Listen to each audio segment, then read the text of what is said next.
وقتی که ام سلمه من بعد مادر مومن ها اون وقت همسر ابو سلمه همراهی ابو سلمه سفر کرد. سلمه فرزنداشون همراهشون بود.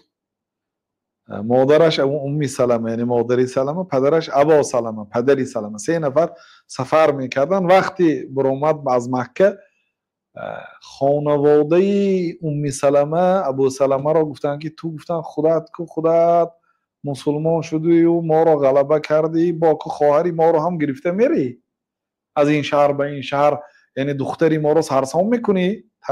یعنی خانواده ام سلمه آمده از ابو سلمه ام سلمه را کشیده گرفتن، گفتن سفر میکنی به مدینه بگذار سفر کن، لیکن ما ام سلمه را با تو اجازت نمیدیم. گفته خویشاوندان ام سلمه به ابو سلمه راه ندادن. یعنی میشد مثال شوهر هجرت میکند، خانواده مثلا همسرش میگه که نمیگه این دختری مایه سفرهای هر جاها نبر عذاب نده. بعد خلاصه ابو سلمه خودشون سفر کردن، ام سلمه با فرزندش باقی ماند. اکنون خویشاوندان ابو سلمه آمدند و قهر کرده از خویشاوندان ام سلمه ناراضی شدن که همسری برادری ما گرفته ماند. گفتن و فرزندش سلمه را ما در دست اینا نمیگذاریم. گفته گرفتن اونا کشاله کش، حتی دستی کودک برآمد. کودک دو عائله کشاله میکرد، طرفی ام سلمه و طرفی ابو سلمه.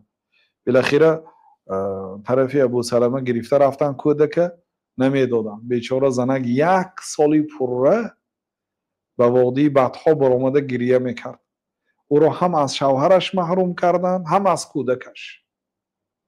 1 سال ام سلمه گریه کردگی است. یه زنک به خاطر هجرت به سوی الله و رسولش. کدامی ما و شما مانند یک صحابه هستیم؟ بنابراین صحابه ها رو تنقید کردن این بسیار عظیم هست. بنابراین یه نفری آنها برابر میلیاردها آدم ها هست و از آنها هم بهتر است. 1 سال از فرزندش جدا، از شوهرش جدا، پگاهی میبرامد تا بگاهی گریه میکرد. حتی بعض نزدیکانش بعد رق قلبش ملایم شد و گفت که بیا میزنه که مانتون نکن، سرتون پیش شوهرش رود. گفته با فرزند، گفت که تا من فرزندم نگیرم نمیرم و فرزندشم دادم. بعد هجرت کرد، بعد آمد به مدینه. بنابراین وقتی که ابو سلمه از دنیا گذشت، دیر نگذشته پیغمبر صلی الله علیه و سلم ام سلمه را خانه‌دار شدند. البته این با فرمان الله تعالی و جبریل فرآمد. پیغمبر صلی الله علیه و سلم سپارش داد که ام سلمه را به زنی گیرند. و ازواجه امهاتهم، همسران پیغمبر مادران مومنان است. همسری پیغمبر صلی الله علیه و سلم شدن این فخر است.